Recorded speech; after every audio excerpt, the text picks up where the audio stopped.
A lot of people might not be aware of is all the regulations have changed. Thinking of those little things that kind of get you repeat booking. You can't just like put any old property on Airbnb anymore.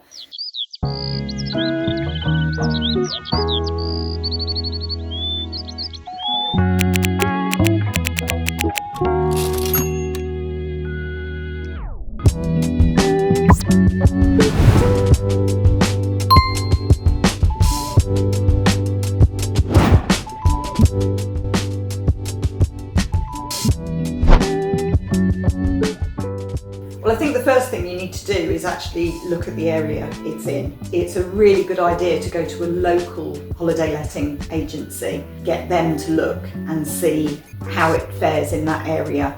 Is it walking distance from restaurants? Is it desirable? Is there lots to do in the locale?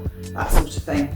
If you're the owner of a holiday property, there's two different aspects. You've got to market it, so it's got to be on all the platforms like Booking.com and Airbnb and Vrbo and all the other ones. If you're not going to do that yourself, you need a company to manage that for you. And then you've got all the like guest communication. So like, what if somebody loses their key, or somebody can't find it on a Friday night and it's late, or there's some aspect of housekeeping that needs attending to. So somebody needs to be available to answer all those inquiries and stuff. And people always do lose their keys, or there's always something.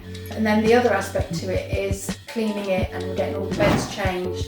And so you need to think about whether you're going to do all that yourself, or whether you're going to get somebody else to do it. And if you're going to get somebody else to do it, are they going to do all of those things, or are you going to go to one company for part of it and another company for another part? It is something you do need to think about, isn't it? It all needs to be managed. Yeah.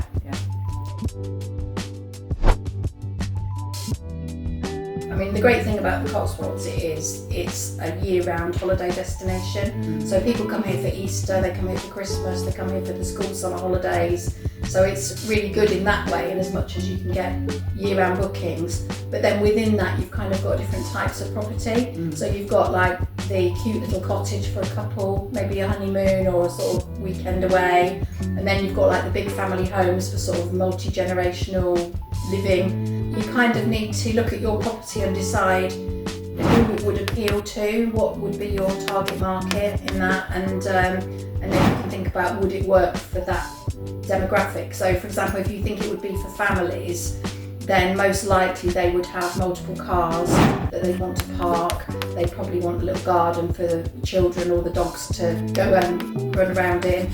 They probably want, a certain number of bedrooms. And if they're walkers as well, you can be a little bit more remote. But if you're going for sort of like a walker's cottage, you probably want to say that you will take dogs there. But not everyone wants to take dogs in holiday properties because of wear and tear. So again, that's another thing to think about. Are you going to be pet friendly? Exactly. And if it was a couple, you want it to be maybe a little bit romantic. Some of them have, the nice like bath in the bedroom sort of set up. And so you're always thinking about your guest. I think that's the thing. Who's your guest?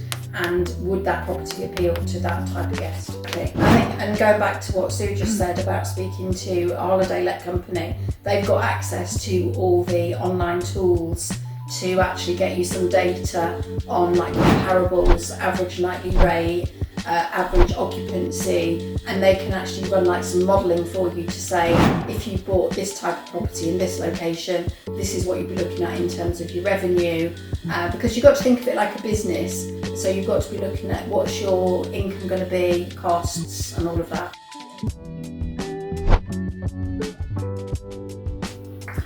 Walk round and think, what would I like here? And before you actually go live, stay in it. Yeah, use definitely. everything. Yeah, sleep in the beds, check that the oven works, check that the heating works, check that the toilets flush okay, that the showers are good, that the bed linen is nice. It's all that sort of practical stuff. What sometimes people do is they get their friends and family to stay there in exchange for a review, because a nice review is always good. Don't underestimate your budget in terms of setting it up, because I think it's one thing to buy the property, and obviously you've got to think about things like stamp duty and legal fees and stuff, but then you've also got the cost of kitting it out, I think it would be unfair to say you can do that on the cheap. You No, know, you you've got can't. to be prepared to invest a certain amount of money in furnishing it properly and kitting it all out. But obviously, once you've done that, you know, then hopefully you get the income and you get the reviews and it starts generating. It's an asset then that will generate you some good returns.